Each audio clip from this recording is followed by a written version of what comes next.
The first time I knew I was in trouble, the exit didn't fail like a door that was stuck. It failed like it had decided something. I had my hand on the push bar in the service corridor, the one that led to the staff parking lot, and the crash bar moved with a clean, practiced click. The door didn't. The magnetic lock above it stayed dead weight. On the wall beside it, the access reader lit up, not with the usual keypad or green check, but with a single icon that didn't belong to any brand I'd ever installed, a thin square outline with a small notch missing from one corner, like a label that had been peeled wrong. The icon didn't blink. It just waited. When I took my badge off my lanyard and tapped it, the reader flashed the same outline again, brighter, as if it was confirming it had recognized me as something other than a person. I was the IT contractor on call for the building's access system, pulled in during a holiday lull because the tenants were out and nobody wanted to pay overtime later. My work order was simple: get into the network closet in the lower service level, reboot the access controller, and bring the doors back online. Half the site was refusing badges, and the other half had started unlocking on their own. I told myself it was just a bad firmware push, a stuck relay, the kind of thing that always looks eerie when you're alone in a big building after hours. But that icon on the reader wasn't a glitch. It was too deliberate. It was the kind of symbol you see on packing slips and warehouse bins, a mark meant to tell you what category something goes in. I stopped trying the door.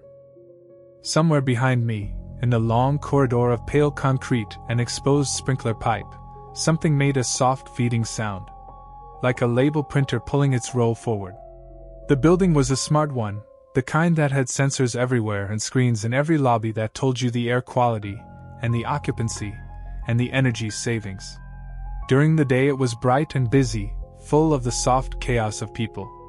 That night it was a hollow shell. The few illuminated panels I passed in the halls didn't show ads or directories. They showed plain white boxes with gray text that refreshed every few seconds as if they were thinking. I headed back the way I'd come because there was nothing else to do. I couldn't leave without fixing the doors, and I couldn't fix the doors if I couldn't get to the controller. I told myself, calmly, that the exterior exit would come back once the access network restarted. I told myself the icon was a placeholder graphic, a missing font, a harmless misrender. A few steps later, my boot scuffed something on the floor. A strip of white plastic, curled like a ribbon. It had adhesive on one side and faint printed text on the other, as if it had been peeled from a larger sheet. I bent down and saw the same thin square icon printed at the left margin, followed by an empty line where a name should have been. The strip was warm. Not hot, but warmed by recent movement, like it had been in a pocket. I dropped it quickly, wiped my fingers on my jeans, and kept walking. By the time I reached the service elevator bank, the floor plan on the wall made me pause. It was the standard evacuation map, laminated, the kind that always looks slightly outdated. A red dot marked "You are here." The network closet I needed was down one level, through a short corridor, past a mechanical room. But the corridor I just walked wasn't on the map at all. I checked the map again, then the corridor behind me. The door I'd come through was a solid steel slab with a small vision panel. It should have been labeled. It should have had a stairwell designation or a service room number. It had nothing. Just a clean surface and a faint shadow of where a sign used to be. I turned the map in its frame, as if maybe I was looking at the wrong wing. The building was big, and I had only been assigned a portion of it. Still, the outlines were wrong. The corridor angles didn't match. The elevator bank wasn't in the right place. I stepped up to the elevator call button. The button light was already on, steady, as if someone had pressed it and kept their finger there. When I pressed it anyway, I felt a slight vibration through the plastic and heard that same feed sound again, distant and careful. The elevator doors opened without the usual chime. Inside, the mirrored panel on the back wall caught me in a flat reflection. I looked tired and bundled, winter jacket zipped up, tool bag at my feet. For a half second the image seemed normal, and then the fluorescent light and the ceiling shifted. Not dimmer, not brighter. Flatter. Like the elevator had decided to stop rendering shadows. The doors closed. The floor indicator above the door didn't show numbers. It showed the thin square icon, centered, like a stamp. I punched the lower level anyway, out of habit, and felt the button press back at me like it didn't want to. When the elevator stopped, it did so with a smoothness that felt wrong. No deceleration sway, no soft settling. The doors opened onto a corridor that looked almost identical to the one upstairs, except the air was colder, and the concrete had a slight sheen as if it had been wiped recently. There was a janitor's cart parked against the wall. I hadn't seen any staff all night, but the cart looked used. A spray bottle, a stack of folded cloths, a caddy of replacement batteries. Everything was aligned with unsettling precision, the cloth corners squared, the bottle label facing forward. A fresh white sticker had been placed on the cart's handle. Thin square icon at the left. Blank line to the right. I kept my eyes forward and walked past it, because something in me had already decided that looking too closely was a kind of agreement. The network closet was supposed to be down the hall, door marked with a blue plaque and a keypad. I found the door where it should have been, and the plaque was there, but the text was missing. Just a blue background and 2 empty screw holes where the letters might have been. The reader beside it wasn't a keypad. It was the thin square icon again, glowing faintly under the plastic like a watermark. I tried my batch. The icon brightened. The door remained locked. I pulled out my phone and opened the building access app I'd been given for contractor work. It was supposed to show door status and controller health. The app loaded slowly, as if it was pulling data from far away. The top bar showed the building name, then it flickered and replaced the name with a single character I didn't recognize. Then the thin square icon appeared where the menu button should have been. Under Controllers, there was only one entry. It was labeled not with a serial number, but with my own last name. I stared at it until my eyes started to water. Then I backed out of the app and locked my phone without thinking. The hallway felt wider, like the walls had eased apart to give something room. That was the first undeniable distortion. Not the missing corridor on the map, not the weird symbol. The fact that the system had taken my name and put it where a piece of equipment should be. I told myself it was a database mapping error. A cached credential. Some idiot had entered my name in the wrong field. It was an explanation that fit the shape of the problem, and I clung to it the way you hold onto the handrail in a dark stairwell. The building didn't feel dark, though. It felt overlit. There were no deep corners. Even the shadows were shallow, as if the light was coming from everywhere at once. I walked to the end of the corridor where, according to the map, there should have been a turn into the mechanical rooms. There was a turn. It led into a short passage that ended in a blank wall. No door, no access panels, no ducting. Just smooth concrete. I turned back. The janitor's cart was now parked closer to the elevators. It hadn't been there a minute ago. The wheels hadn't squeaked. The air hadn't shifted. It was simply relocated, as if the building had tidied its own inventory. The sticker on the handle was no longer blank. There was text on the line now, printed in the faint gray of thermal ink. It wasn't a name. It was a number sequence. I didn't get close enough to read it fully. I didn't want it in my head. I forced myself to keep moving, because standing still felt like being measured. In a recessed alcove near the elevator bank, there was a small glass front cabinet that housed spare badges for visitors. The cabinet door was ajar. Inside, the plastic sleeves that held the badges were all empty. The badges themselves were stacked neatly on the bottom shelf like coasters. Each one had the same thin square icon printed where the company logo should have been. On the cabinet floor, someone had left a lanyard. It was the same kind I was wearing, cheap black fabric with a metal clip. The clip still held an ID sleeve, but the sleeve was empty, and the plastic had been scored with shallow lines as if someone had tried to scratch something out. There was one more thing in the cabinet, a small clear bag with a set of keys and a folded paper. The paper wasn't a memo. It was a label sheet, torn in half, with several stickers missing. One sticker remained. Thin square icon. A line of text. 2 words, printed like instructions, short enough to be a warning. Do not scan. I didn't know what it meant at first. Then I realized the building had installed asset tag readers in the service levels for tracking equipment. I'd seen the handheld scanners in the facility's office earlier that day, charging in their cradles like phones.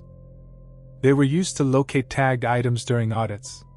The idea of a human being reduced to an item during an audit was a thought I refused to entertain, so my brain tried to turn it into something else. A prank. A note from a stressed employee. A contractor joke that had gone too far. But the empty badges weren't a joke. They were an absence that had been organized. I backed away from the cabinet and felt something tug lightly at my lanyard. I thought it was my jacket catching it. Then I looked down and saw that my ID sleeve had a new sticker on it, placed dead center on the clear plastic. Thin square icon. Blank line. I hadn't felt anyone touch me. The sticker was smooth and perfectly applied, no air bubbles. I pulled it off with my fingernail. It came away reluctantly, leaving a faint tacky residue, like it didn't want to be removed. Under it, the plastic sleeve looked slightly dulled, as if the adhesive had pulled a layer away. The feed sound came again, closer this time, and I froze without meaning to. It wasn't loud. It was careful. A small, methodical noise, like someone working with patience. A door somewhere down the corridor clicked, then clicked again, as if a handle was being tested. Checking. Not trying to break in, not rushing. Just confirming which barriers were solid and which weren't. I understood my first rule then without putting it into words. When the building was making small, tidy noises, I couldn't afford to make any. I moved like a guilty person after that. Slow, controlled, keeping my tools from clinking. I didn't call out, didn't cough, didn't shift my bag strap too sharply. I kept my eyes on the floor, not out of fear of seeing something, but out of a growing sense that being seen wasn't about eyes at all. I needed the access controller rebooted, and the door to the closet wouldn't open. So I did the next logical thing. I went to the nearest intermediate distribution frame, the small network rack that served the service level.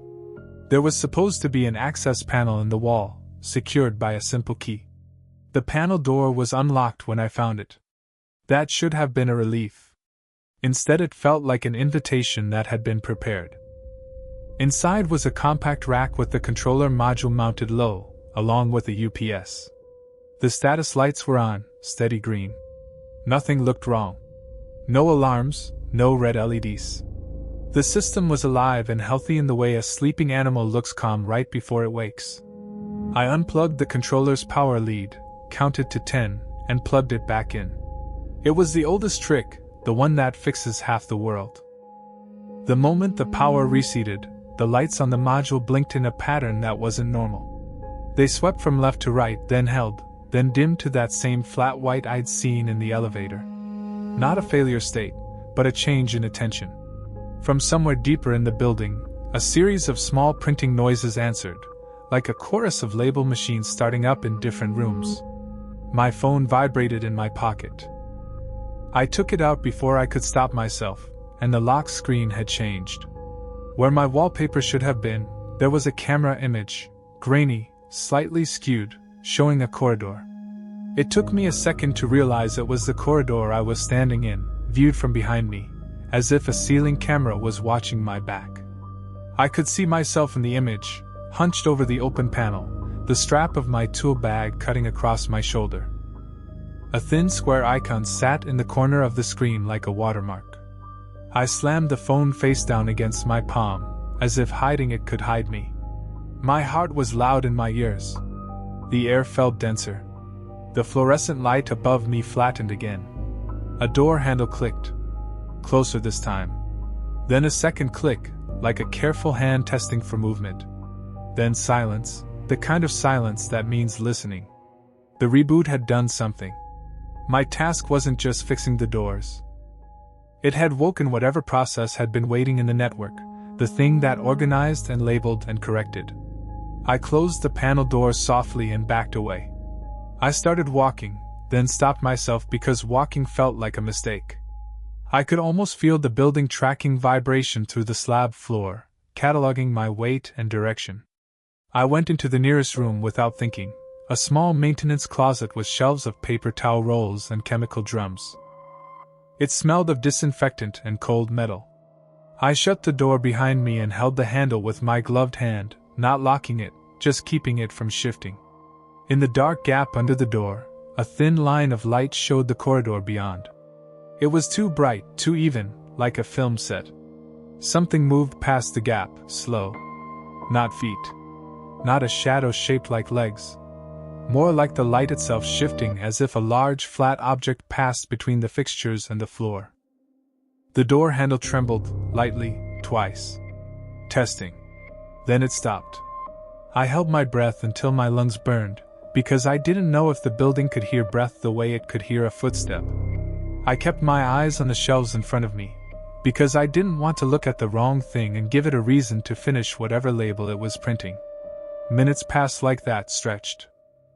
My mind tried to count them, then realized counting was useless because the building had already taken my sense of time when it replaced the elevator numbers with an icon. I made a second rule in that closet, born of pure animal instinct. When the light goes flat and the small checking sounds start, you freeze. You don't negotiate. You don't reason. You become inventory that hasn't been moved yet. The pressure eased eventually.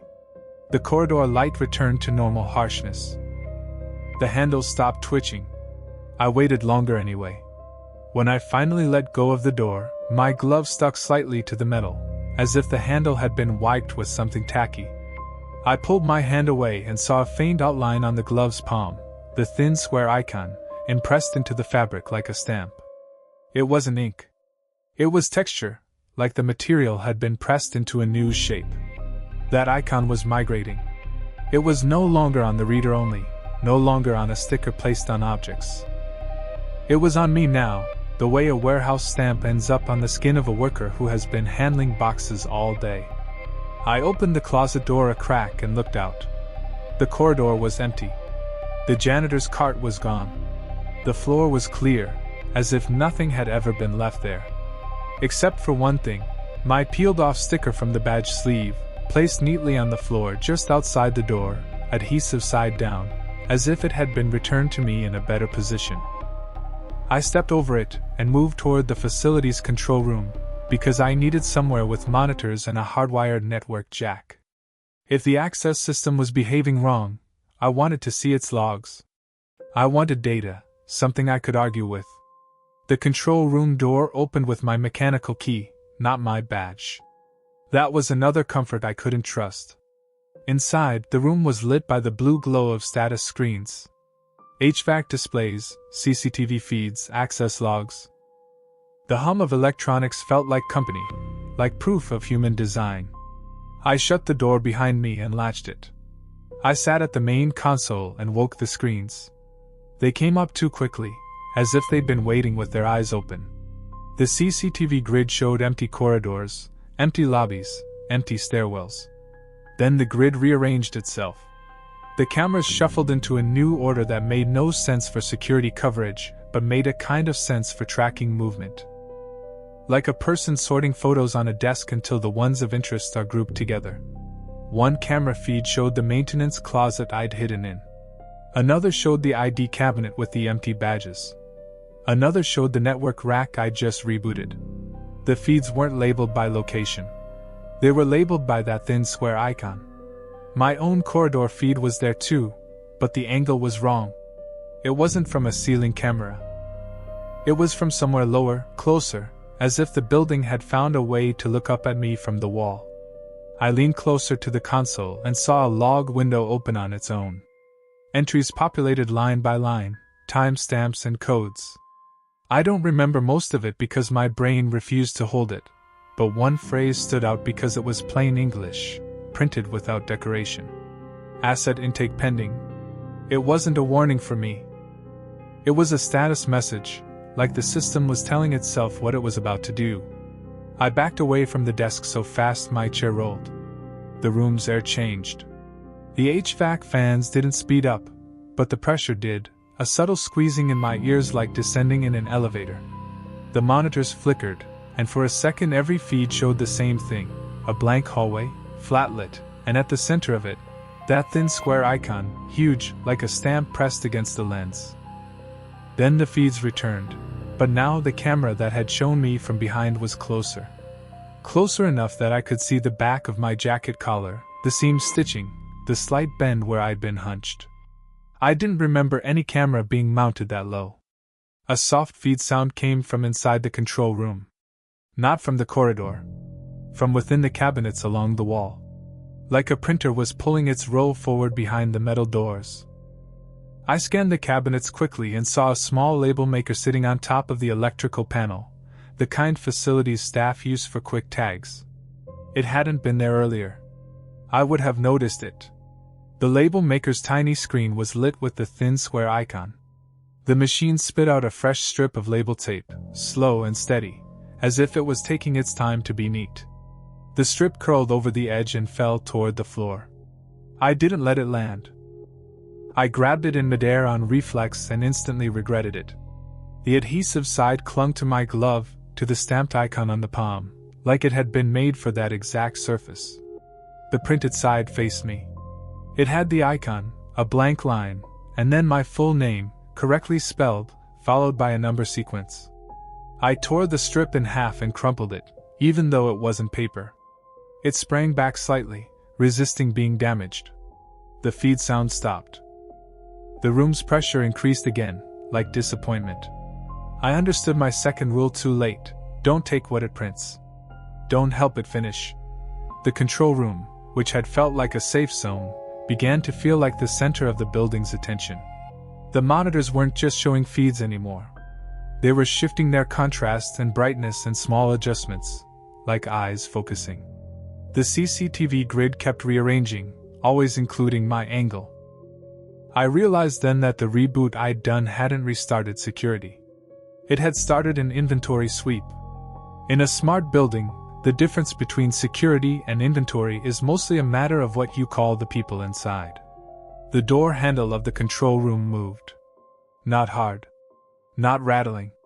A slow, deliberate press, as if someone was testing whether I had locked it properly.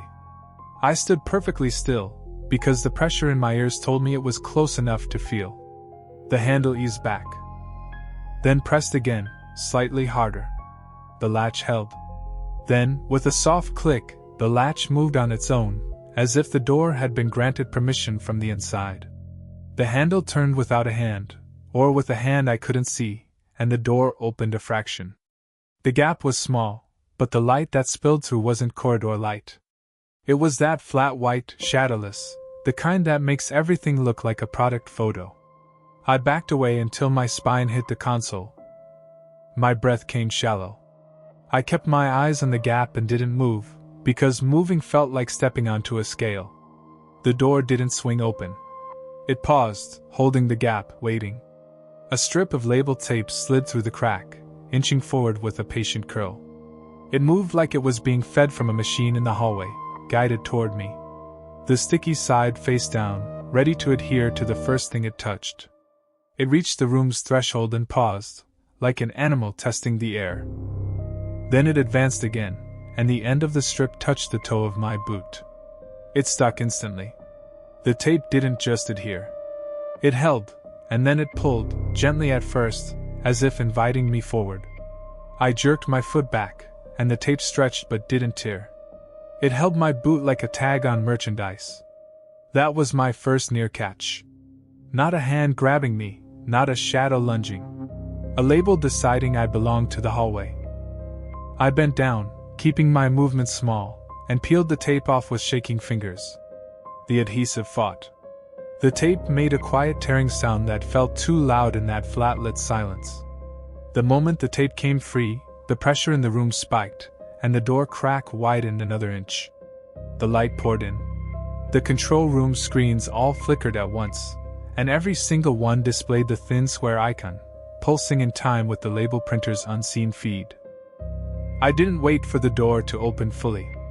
I moved, fast but controlled, into the side passage that led from the control room into the ceiling access chase. It was a narrow door behind a rack of spare monitors, barely wide enough for a person with a tool bag. I squeezed through, pulled the door shut behind me, and found myself in a service chase lined with cables and ducts. It smelled of insulation and old dust. The air was colder and less processed, like the building's breath couldn't reach here properly. I crawled because the chase was low. My knees scraped on metal grating. I kept my bag tight against my chest to keep it from clanking. Above me, somewhere beyond the drywall, I heard the corridor door handle testing again, closer, then further, as if it was checking every barrier that could lead to me. The chase opened into a larger plenum space where the ceiling tiles had been removed for maintenance. From there I could look down into the corridor through a grid of fluorescent fixtures and empty tile frames. I watched the hallway below without wanting to. The corridor lights had gone flat. The janitor's cart was back, rolling slowly by itself down the hall, stopping at each door like it was taking attendance. It didn't crash into anything. It didn't wobble. It moved with purpose. At each door, the access reader lit with a thin square icon. After a beat, the icon would dim. The cart would roll on. Then it stopped directly beneath my position. I felt my throat tighten. The air in the plenum seemed to press down, as if the building had increased the weight in this section. The cart remained still for a long moment.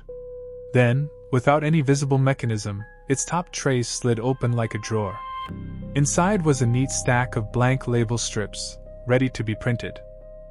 The cart's spray bottle, the cloths, the batteries, all of them had small white stickers on them now, each with the icon and a number sequence. The building wasn't just tracking. It was assigning. My phone vibrated again.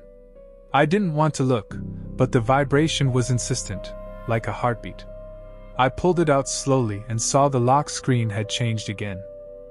The camera image was now from inside the plenum, angled upward, showing my face from below as if a device in the ductwork had found a way to watch me. The thin square icon sat on my forehead in the image like a digital tag. I slapped the phone off and shoved it into my pocket. The sound of it hitting my jacket was loud in my head. The cart below responded with a soft feed sound, as if satisfied. I made my third rule then, as clear as a safety instruction: don't look at the screens. Don't let it complete your picture.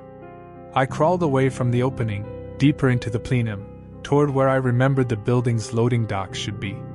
If I couldn't leave through the staff exit, maybe I could leave through a mechanical roll-up door.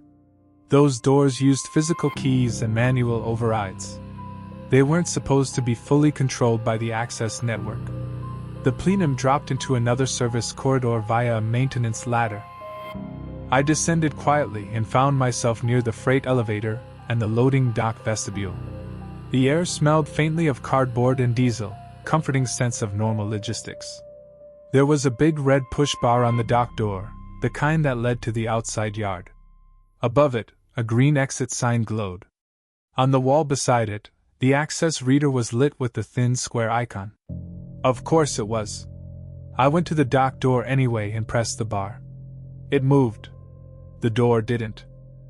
I tried the manual release on the maglock housing, a little concealed lever meant for emergencies. My fingers found it. I pulled. The lever moved with too little resistance, like it was already disengaged. The door still didn't open. Behind me, the freight elevator dinged, once soft. I hadn't called it. The doors began to slide apart, and the light inside wasn't the yellowish industrial light of a freight car. It was flat white, like the system had replaced the elevator's interior with a brighter, more usable version. I stepped away from it. My instincts screamed at me to run, but running felt like ringing a bell. I moved toward the nearest place to hide, behind a stack of pallets wrapped in plastic, tucked into the shadowed corner of the dock vestibule. The pallets smelled of new laminate. The plastic wrap was tight and crisp. Each pallet had a white label on the front, the thin square icon printed at the left. As I crouched, my tool bag brushed the plastic and made a tiny crinkle. The freight elevator doors paused halfway open, as if listening. A moment later, the doors finished opening, and something inside shifted. Not footsteps. A change in texture, like air being displaced by a large flat object moving close to the floor. The dock vestibule light flattened. My ears filled with pressure again. The pallets in front of me, which had seemed safely opaque, suddenly looked too thin. I could see my own reflection faintly in the plastic wrap, ghosted, and it lagged by a fraction, like the image was being processed. The presence didn't step out of the elevator. It didn't need to. The building itself was enough. The label printer sound started again, but this time it wasn't distant. It was right there, under the hum of the lights, coming from somewhere behind the pallets, where there shouldn't have been any machine. A strip of label tape slid out from between two boxes on the pallet stack, curling toward me. It moved with the same patient intent as before, like a tongue tasting air. I pressed myself flatter against the concrete and didn't breathe. The tape reached the edge of my boot, hovered for a beat, then retreated slightly, as if deciding where best to attach. It slid forward again, and this time it didn't go for my boot. It went for my lanyard. It snagged the fabric and clung. I clamped my hand over the lanyard and held it against my chest, trying to keep the tape from getting a grip. The adhesive stuck to my glove, to that stamped icon on the palm, and the tape pulled harder, as if it had found its matching surface. That was the second near catch, and it felt worse because it wasn't just trying to tag me. It was trying to reel me. The freight elevator doors began to close, slowly, not leaving, but narrowing the light like a blinking eye. The pressure in my ears intensified with each inch the doors moved. I did the only thing I could think of. I unclipped the lanyard from my neck and let it go. The tape yanked it forward instantly, dragging my badge sleeve across the floor toward the elevator threshold. The lanyard slid under the closing doors just before they met, disappearing into the flat white gap. The doors closed fully. The pressure eased by a hair, as if the building had accepted a sacrifice. I remained crouched behind the pallets, shaking. Without my badge, I felt suddenly lighter and somehow more exposed, like I'd dropped both my ID and my claim to being human in this place. When I finally moved, I moved away from the freight elevator and toward the dock door's side panel, where a physical key override should have been. I pried the cover plate off with a screwdriver and found a key cylinder.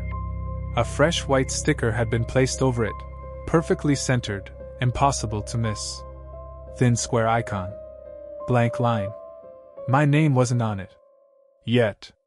I peeled it off and felt the same reluctant resistance, the same tacky pull. Underneath, the key cylinder was gone. Not missing as if stolen, but replaced with smooth metal, like the building had decided the concept of a key didn't belong here anymore. I backed away from the door, and my eyes landed on the exit sign above it. The green panel flickered. The letters didn't change. The light behind them did, flattening until the sign looked like a blank green rectangle with the ghost of the words still visible. The outside wasn't outside. It was a label. I turned and ran then, quietly as I could, deeper into the service level, because staying near any door felt like waiting to be sorted. I ran past corridors that looked almost familiar, then not, then familiar again. Doors repeated. Vents repeated. The same stain on the concrete appeared 3 times in 3 different places, like the building was cloning its own textures to save effort. The janitor's cart appeared again at an intersection, blocking the corridor like a polite barrier. Its handle sticker now had text on it that I could read without wanting to. It was my last name again. The icon had moved from the access reader to stickers to my glove to my phone screen to the cart's inventory. It was weaving a net around my identity, pulling my name into different systems until it belonged to the building more than it belonged to me. I took a side passage, ducked into a stairwell, and tried to climb. The stairwell should have been my simplest escape route. Concrete stairs, physical doors, no network. I pushed through the door onto the first flight and started upward. The stairwell lights were motion sensor controlled, and they came on as I climbed, a normal response that felt like a blessing. On the landing above, there was another door leading back into the building. The door had an access reader beside it, glowing faintly. Thin square icon. I didn't touch it. I kept climbing, because the stairs were at least movement in one direction. The landing door above was the same. Icon. No numbers. No green check. Just the outline waiting. By the third floor, the air in the stairwell smelled faintly of adhesive. The smell was wrong in a stairwell. It belonged in a shipping room, in a place where things were sealed and sent. I reached a landing where the stairwell windows should have shown the outside. I looked through the glass and felt my stomach drop. The view wasn't the parking lot. It was another stairwell window, identical, as if the glass had been replaced with a feed from elsewhere. The reflection of the stairwell behind me lagged a fraction, and in that delayed reflection, my lanyard was still around my neck. I stepped back, and the reflection corrected. The glass gave me back the truth it wanted me to accept. I understood then that even if I reached a street door, the outside would be compromised. Outside, the building offered me would be an image, a copy, a safe-looking label on a sealed container. I stopped climbing and pressed my forehead against the cool concrete wall. My breathing sounded too loud. My gloved palm, still stamped with the icon texture, felt sweaty. The building made a soft noise that wasn't a printer feed or a handle click. It was the faint rip of adhesive backing being peeled away, slow and careful, like someone preparing a sticker for placement. I pushed off the wall and went back down, because at least below there were more places to hide, more chaos. The upper levels felt like clean shelves, ready to be arranged. By the time I reached the lower service level again, the corridors had subtly changed. Not in layout. In order. Carts were aligned against walls. Loose debris was gone. Doors that had been ajar were closed. The building was tidying itself, preparing for an audit. I found my way back toward the network rack where I'd done the reboot, not because I thought I could undo it, but because I needed to know what I'd started. The panel door was open again, hanging slightly, as if someone had been working there. Inside, the controller module's lights were steady. The log screen on my phone, when I dared to glance at it for a split second, showed the same phrase repeating in different timestamps, like a heartbeat. Asset intake pending. There was another line beneath it now, and I saw it without letting my eyes settle long enough to read it fully. It had my name in it again, but this time my name was followed by a number sequence, like a serial. My pockets felt heavy with my own belongings, and suddenly I understood why leaving the lanyard behind had eased the pressure. The building wanted me in pieces. It wanted my ID, my tools, my name, my image, each cataloged separately. It was building an inventory file out of me. I made my last decision in that moment. I took my tool bag off and unzipped it. I pulled out the only thing I had that still felt like it belonged to me, a roll of black electrical tape. I wrapped the tape around my glove palm, covering the stamped icon texture. I wrapped it around my phone camera lenses, front and back. I wrapped it around the face of my watch. I wrapped it around the empty place on my chest where my lanyard had been, pressing tape against my jacket like a crude seal. It was a stupid ritual, and it felt like superstition, but it was also the only way I could think of to interrupt the building's labeling. If it couldn't see the icon, maybe it couldn't match me to its category. For a few minutes it worked. The corridor lights stayed normal harsh. The pressure in my ears eased. The small checking clicks sounded further away. I moved quietly toward a maintenance hatch I'd seen earlier that led into the duct chase, the one route that had felt less watched. I opened it and climbed in, pulling the hatch shut behind me, leaving the corridor clean and empty. Inside the duct, the air was cold and metallic. I crawled on my elbows, breath shallow. I could hear the buildings hum through the metal, a steady vibration like a giant machine at idle. Then my taped-up phone vibrated again, even though I'd put it on silent. The vibration pattern wasn't a call. It was regular, like a test tone. The duct ahead of me widened into a junction, and at that junction, someone had placed a small object. My lanyard. It lay there neatly coiled in the dust, badge sleeve facing up. The sleeve's clear plastic had a fresh sticker on it, perfectly centered. Thin square icon. My name. The number sequence. Completed. The building had returned it to me in the only place I could go next, like a package placed on a conveyor belt. I stared at it too long. I felt the duct's vibration change, subtle, like the building had shifted its attention to this segment. From somewhere behind me, far down the duct, a soft feed sound began. Slow, patient, getting closer, as if a printer was being carried along the metal path without footsteps. The air pressure in the duct tightened around my ears again. The light from the hatch seam behind me flattened, turning the dust into a pale fog. I backed away from the lanyard without touching it. I moved, slow and controlled, because fast movement would make noise. The feed sound kept coming, unhurried. The duct seemed to narrow slightly with each breath, or maybe my shoulders were just tensing. I reached a grate that opened into a small room below, a storage space I hadn't been in yet. I eased the grate up with careful fingers and lowered myself into the room, letting the grate settle back into place above me. The room was darker than most, lit only by a single emergency light that cast a weak glow. It smelled of cardboard and old fabric. It felt like a place that had been forgotten. For a moment, I let myself believe it was a safe zone, the kind of space the building's tidy process had missed. Then the emergency light flickered, not dimming but flattening, turning the room into that same product photo brightness. The smell of adhesive crept in, slow as a leak. On the far wall, there was a shelving unit with boxes stacked in perfect rows. Each box had a label. Thin square icon. Blank lines. Some filled with numbers.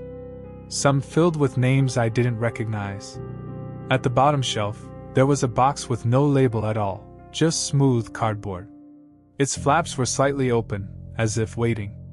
The feed sound came again, not from the duct now, but from inside the room, behind the shelving.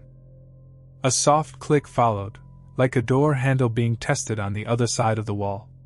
I backed into the darkest corner and held myself still, taped glove pressed against my mouth to quiet my breath. The flat light stayed on. The pressure stayed heavy. Something in the shelving shifted, not falling, not collapsing. Aligning. The boxes adjusted by millimeters, edges becoming straighter, gaps disappearing, as if an invisible hand was squaring the inventory. A thin strip of label tape slid out from behind the shelf and curled along the floor, tasting the space. It didn't rush. It didn't flail. It moved like it had all the time in the world, because time was something this place owned. The strip paused in the center of the room and then, without any change in speed, turned toward the corner where I was hiding. I held still. I didn't move. I didn't flinch. I tried to become a piece of unopened stock. The tape reached the edge of my boot and stopped. It lifted slightly, curling upward, as if it was trying to find my leg. My taped glove palm, covered in black, felt suddenly hot, like the icon underneath was pressing to get out. The tape hesitated, and for a heartbeat I thought the tape couldn't find its matching symbol. Then, from inside my jacket, I felt a light tug. Something small and adhesive shifted on my chest, under the tape I'd pressed there. The building had already placed its icon on me again, somewhere I hadn't checked. The label tape found it. It surged forward, not faster, but with certainty, and the emergency light flattened even more, bleaching the room until the shelves and boxes looked like cutouts. I didn't wait to see where the tape would stick. I lunged for the lowest shelf and shoved my arm behind the boxes, forcing a gap, then slid my body into that space, pressing myself into the cold wall behind the shelving. The label tape brushed my ankle and stuck for a second, then peeled away as I pulled out of reach. It slapped lightly against the floor, searching again. I curled into the hollow space behind the shelves and held my breath until my vision sparked. Outside my hiding place, something tested the storage room door handle again, slow, deliberate. The shelving creaked softly as the boxes aligned tighter, squeezing the space I was in by degrees. The building wasn't trying to smash me. It was trying to fit me. In the thin crack between boxes, I saw the lanyard again, and possibly, now hanging from the edge of the shelf, badge sleeve facing inward as if it had been placed for me to see. The icon on it seemed brighter in the flat light, not glowing, just more present, like a stamp on flesh. I stayed still. I let the building do its checking. I let the tape search the room and failed to fully reach me. I let the pressure press on my ears until it felt like my head would split. Eventually, the feed sound slowed and stopped, as if the printer had run out of roll or decided it had printed enough for now. The flat light eased back toward normal. The adhesive smell thinned. The door handle clicked one last time, gentle, almost polite, and then the room fell into a colder, dimmer quiet. I didn't move for a long time, because I no longer believed in safe zones. I believed only in pauses between sweeps. When I finally shifted my weight, the boxes above me made the slightest whispering scrape, and the room answered with a distant printing sound, far away now, like a reminder. I didn't know where I was in the building anymore. I didn't know if the corridors outside the storage room would lead to the loading dock or the stairwell, or back to the same blank wall. I didn't know if my work order had been a mistake or a lure. What I did know, with the dull certainty of something learned through consequence, was that the place had taken my name, my image, my ID, and started filing them. It was working its way toward taking the rest of me, piece by piece, until I fit whatever category that thin square icon represented. I held my taped glove up in the dim light, and saw that the black tape wasn't smooth anymore. A faint outline pressed through it from underneath, a raised shape trying to assert itself. The icon was still there. It was just waiting for the tape to peel. Somewhere above the ceiling, a door handle clicked, careful and patient, as if it had found a new barrier to test. The building listened in its own silence. The inventory process continued, one neat adjustment at a time. I stayed behind the shelves and counted my breaths in the dark, not to calm myself, but to keep from making sound. Every few seconds, far away, a label printer fed its roll forward, slow and methodical, like a machine that would never run out of tape.